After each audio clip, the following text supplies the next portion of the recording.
Bismillahirrahmanirrahim. Assalamualaikum warahmatullahi wabarakatuh.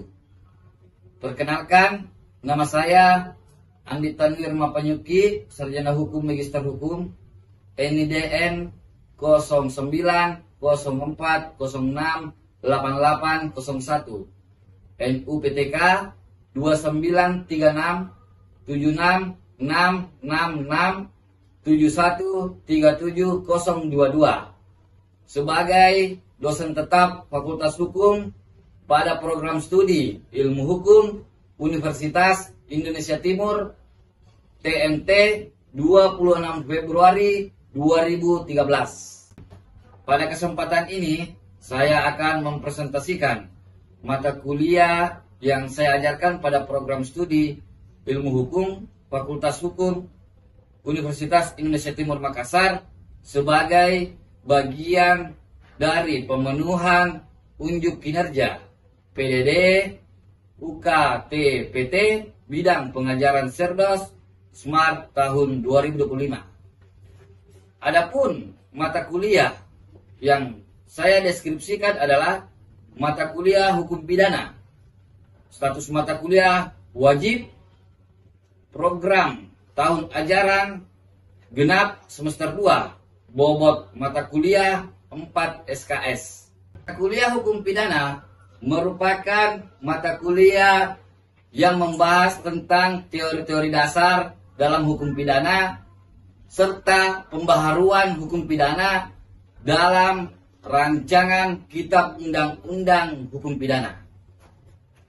Mata kuliah ini diharapkan mendorong mahasiswa untuk mampu menguasai teori dasar dalam hukum pidana serta menelaah dan mengembangkan teori tersebut guna melakukan penyelesaian permasalahan dalam perancangan peraturan di bidang hukum pidana.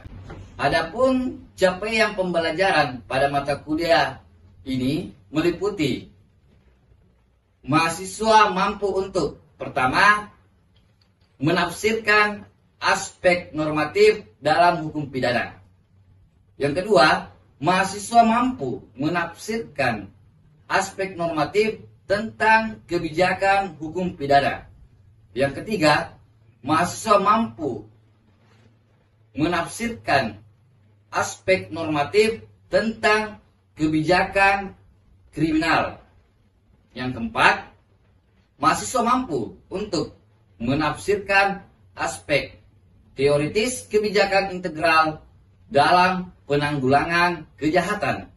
Yang kelima, mahasiswa mampu menafsirkan aspek teoritis pergeseran paradigma pemidanaan. Yang keenam, mahasiswa mampu menafsirkan aspek normatif dalam KUHP. Yang ketujuh, mahasiswa mampu menafsirkan aspek normatif kebijakan kriminalisasi dan dekriminalisasi dalam KUHP. Yang kedelapan, mahasiswa mampu menafsirkan aspek normatif sistem pemidanaan dalam KUHP. Yang kesembilan, mahasiswa mampu menafsirkan aspek normatif pembaharuan konsep delik tertentu dalam KUHP. Yang kesepuluh, mahasiswa mampu menafsirkan aspek normatif konsep delik tertentu dalam KUHP. Yang terakhir, yang ke-11, mahasiswa mampu memproyeksikan ide secara logis, kritis, dan argumentatif tentang hukum pidana dalam isu-isu tertentu. Adapun strategi pembelajaran, yang pertama, metode ceramah untuk memberikan materi pokok pembahasan mata kuliah. Yang kedua, tanya jawab untuk dapat menguatkan pemahaman mahasiswa mengenai pokok bahasan pada setiap pertemuan mata kuliah. Yang ketiga, diskusi kelompok untuk membangun kemampuan kerjasama dan interaksi perkuliahan sehingga mahasiswa lebih aktif dalam menyerap setiap materi pembelajaran.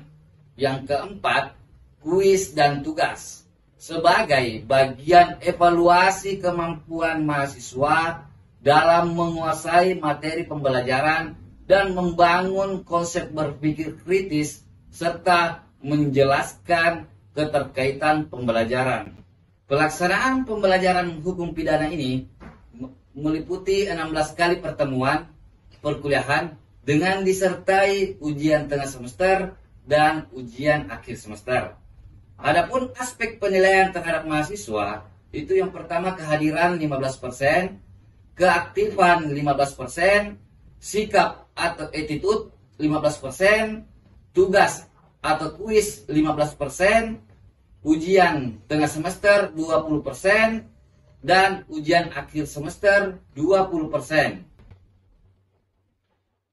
Sebagai gambaran lebih lanjut mengenai mata kuliah hukum pidana, silakan simak video pembelajaran saya sebagai berikut ini. Assalamualaikum warahmatullahi wabarakatuh. Waalaikumsalam warahmatullahi wabarakatuh. Selamat pagi. Pagi. Semua. Pertemuan kali ini adalah pertemuan kedua. Kita akan membahas tentang tujuan dan fungsi hukum pidana. Kemarin pertemuan pertama kita bahas tentang pengertian hukum pidana, pengertian beberapa ahli. Sekarang kita masuk ke tujuan dan fungsi. Jadi secara umum universal, hukum pidana berfungsi untuk mengatur kehidupan masyarakat agar dapat tercipta dan terpeliharanya ketertiban umum. Jadi agar tidak menimbulkan kerugian dan mengganggu kepentingan orang lain dalam usaha untuk memenuhi kebutuhan hidupnya, maka hukum memberikan aturan-aturan yang membatasi setiap perbuatan manusia itu sendiri. Jadi kita sebagai manusia itu ada kok aturan-aturan yang mengikat kita sehingga perbuatan kita dibatasi supaya tidak menimbulkan kerugian kepada orang lain. Jadi ketika kita manusia melakukan perbuatan yang merugikan orang lain, itu akan berdampak sanksi pidana terhadap si perbuat pelaku tersebut. Sampai di sini paham ya? Jadi perlu diketahui pembatasan itu untuk kepentingan manusia sendiri. Jadi dalam hukum pidana juga terdapat ada dua aliran. Aliran dalam hukum pidana itu ada aliran klasik dan ada aliran modern. Ya, saya kembali ke aliran klasik ini ya. Nah, dalam aliran klasik ini lahir sebagai reaksi terhadap insiden yang terakhir pada abad ke-18 di Prancis. Banyak menimbulkan ketidakpastian hukum. Lahirnya aliran ini karena banyak ketidakpastian hukum yang lahir pada zaman itu. Ketidaksamaan dalam hukum dan ketidakadilannya. Jadi lahirlah aliran klasik tersebut pada abad ke-18. Aliran ini menghendaki hukum pidana yang tersusun sistematis dan menitikberatkan kepada kepastian hukum. Sedangkan aliran modern itu mengajarkan tujuan susunan hukum pidana itu untuk melindungi masyarakat terhadap kejahatan. Itu aliran modern. Aliran modern melindungi masyarakat terhadap kejahatan. Sejalan dengan tujuan itu yang dimaksud, perkembangan hukum pidana harus memperhatikan kejahatan serta keadaan penjahatnya. Jadi biar seperti bagaimanapun suatu kejahatan itu tetap harus diperhatikan penjahatnya seperti bagaimana. Tidak serta-merta penjahatnya tidak melakukan perbuatan itu, perbuatan pidana, dianggap bukan penjahat. Jadi seperti itu ya.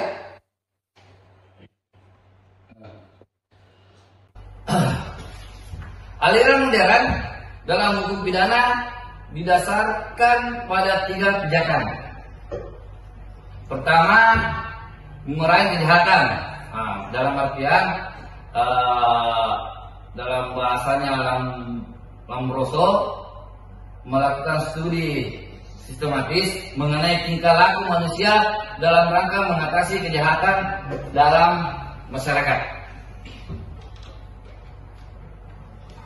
Kedua, memperhatikan ilmu lain, yakni jangan memperhatikan ilmu berupa kriminologi, psikologi, dan lain-lain. Jadi dalam aliran modern ini perlu kita juga memperhatikan ilmu lain, ilmu kriminologi, terkait persoalan kriminologi, psikologi, karena dalam suatu perbuatan kejahatan itu tetap perbuatan pidana itu tetap berpacu pada psikologi seseorang. Jadi seseorang melakukan perbuatan tindak pidana bisa saja karena psikologinya terganggu, ya kan, biasa itu terjadi kan? Psikologinya terganggu, melakukan perbuatan contohnya melakukan pemukulan secara tiba-tiba, mungkin dia keadaan tertekan, itu kan terkait dengan psikologi juga kan? Jadi seperti itu. Yang ketiga, ultimatum remedium, berarti hukum pidana merupakan senjata atau sarana terakhir yang digunakan untuk menyelesaikan suatu permasalahan hukum. Maksudnya di sini adalah sarana terakhir untuk digunakan menyelesaikan suatu permasalahan hukum, yaitu hukum pidana. Jadi ketika mentok tidak ada istilahnya suatu kesepahaman untuk menyelesaikan suatu persoalan yang bahasa awamnya itu adalah musyawarah mufakat untuk menyelesaikan persoalan pidana tersebut, maka jalan terakhirnya adalah melakukan upaya pelaporan pidana sebagai langkah terakhir untuk menyelesaikan suatu permasalahan. Contohnya anak si A dan si B, ya kan? Itu melakukan perkelahian. Itu kan perbuatan pidana, itu kan? Perbuatan pidana. Si A dan si B berkelahi. Datanglah temannya si C. Jadi B dan C adalah teman, dikeroyok si A. Jadi terjadilah suatu pengeroyokan, ya, yang dimana A dikeroyok. Itu adalah perbuatan pidana. Jadi yang dimaksud dalam poin ketiga tersebut, ketika tidak ada perdamaian antara A dan B, maka jalan terakhirnya adalah pidana. Ya, seperti itu. Laporan pidananya sebagai jalan terakhir. Tetapi masih ada langkah-langkah yang harus kita tempuh. Bisa secara kekeluargaan damaikan baik-baik, dipertemukan, dicarikan solusi terbaiknya seperti bagaimana. Karena biar bagaimanapun kita selalu mengupayakan yang terbaik sebelum yang namanya ada jalan terakhir, yaitu pemidanaan, ya. Oke? Paham? Paham. Nah, jadi kembali ke fungsi hukum pidana. Menurut Sutarto, fungsi hukum pidana dibagi menjadi 2, fungsi umum dan fungsi khusus. Fungsi umum hukum pidana sama seperti fungsi hukum pada umumnya, yaitu mengatur hidup masyarakat, tetap sama, mengatur hidup masyarakat atau menyelenggarakan tata tertib dalam masyarakat. Itu secara umum. Fungsi secara khusus itu sendiri melindungi kepentingan hukum terhadap perbuatan yang hendak merusaknya dengan sanksi berupa pidana. Jadi segala sesuatu perbuatan manusia itu tetap akan berujung sanksi pidana kalau itu merupakan suatu perbuatan yang merugikan orang lain secara fisik, nyawa, fisik, itu kan bagian semua kan. Fungsi perlindungan. Jadi dalam fungsi perlindungan itu ada 3 fungsi perlindungan. Pertama, perlindungan terhadap nyawa. Oleh karena itu dalam kitab undang-undang hukum pidana, yaitu KUHP singkatannya, terdapat pasal-pasal yang berkaitan dengan kejahatan terhadap nyawa. Itu fungsi perlindungan hukum pidana. Jadi ya fungsi keduanya yaitu memberikan perlindungan terhadap harta benda yang dituangkan dalam pasal-pasal berkaitan dengan kejahatan terhadap harta benda, yang berkaitan dengan harta benda. Perlindungan terhadap harta benda itu kan kalau harta tadi dicuri, masuk kategori kan perbuatan tindak pidana kan, pencurian. Itu fungsi perlindungannya. Yang ketiga, fungsi perlindungan terhadap kehormatan. Kehormatan baik kesusilaan maupun nama baik, pencemaran nama baik, pelecehan dan sebagainya itu merupakan fungsi perlindungan dari hukum pidana itu sendiri.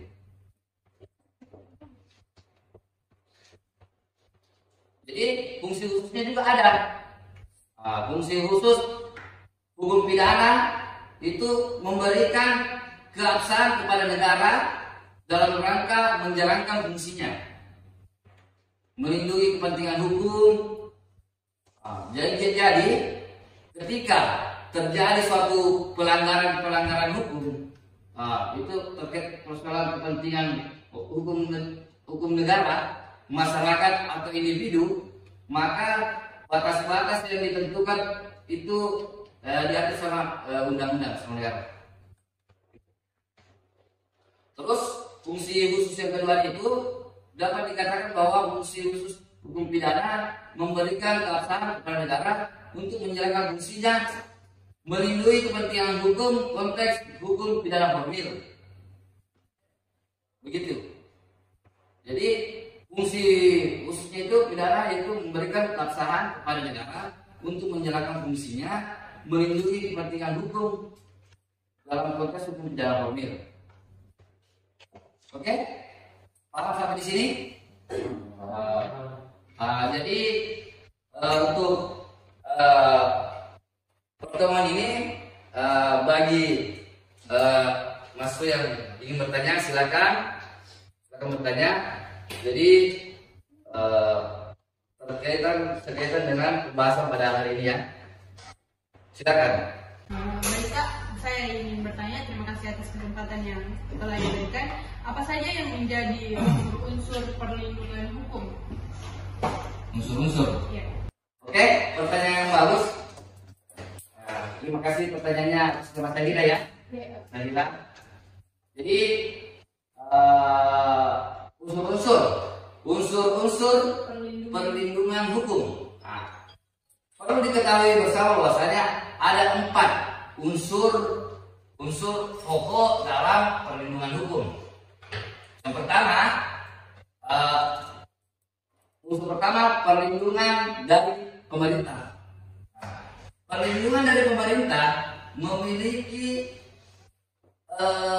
kewajiban untuk memberikan perlindungan kepada warga negaranya dari berbagai bentuk ketidakadilan dan pelanggaran hukum.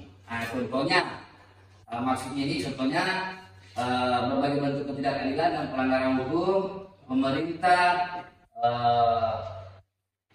membuat instansi-instansi yang bisa memberikan perlindungan kepada masyarakat. Seperti yang kita ketahui bersama, bahwasanya di negara kita ada Polri, ya kan? ada TNI, dan ada instansi-instansi peradilan.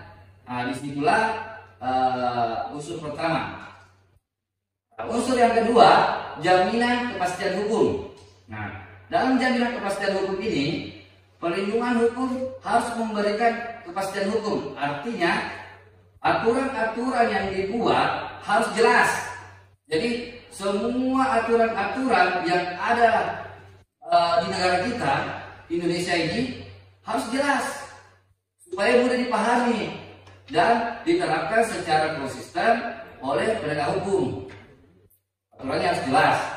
Kan kacau ketika aturan-aturan yang dibuat itu tidak jelas, jadi tidak ada konsisten aparat hukum untuk menjalankan aturan itu. Contohnya lagi membuat aturan terkait persoalan tindak pidana narkotika.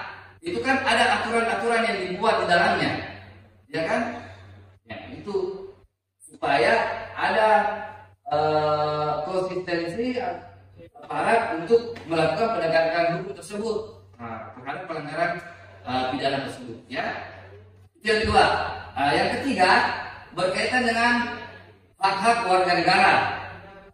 Perlindungan hukum harus memastikan bahwa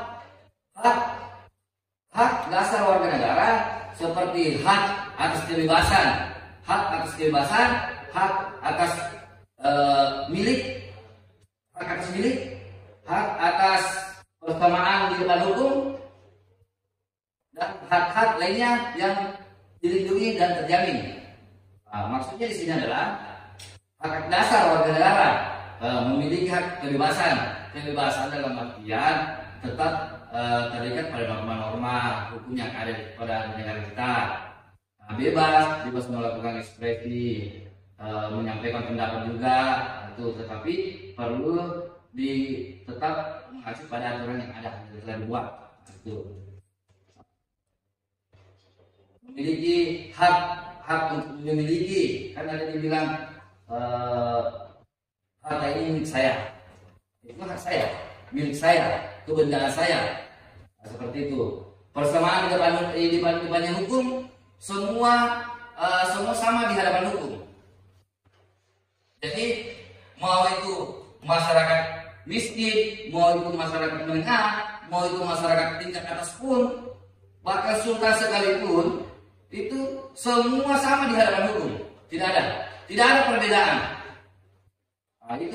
Itu unsur yang ketiga ya. Itu unsur yang ketiga. Jadi unsur yang keempat adanya sanksi hukum. Adanya sanksi hukum. Jadi maksudnya di sini adalah untuk menegakkan kepastian hukum harus ada sanksi hukum. Jadi kalau tidak ada sanksi hukum, mana jelas itu aturan itu? Kan tidak. Mengambang itu barang.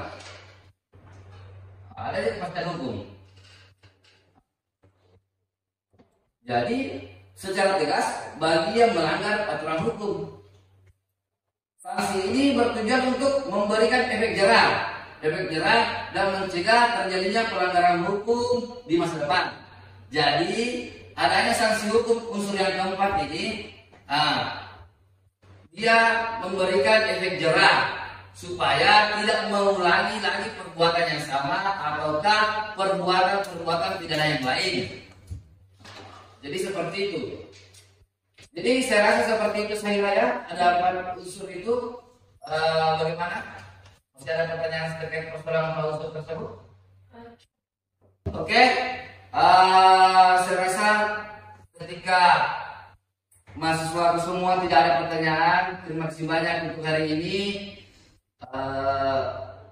Pertemuan selanjutnya kita akan bertemu di minggu depan lagi ya.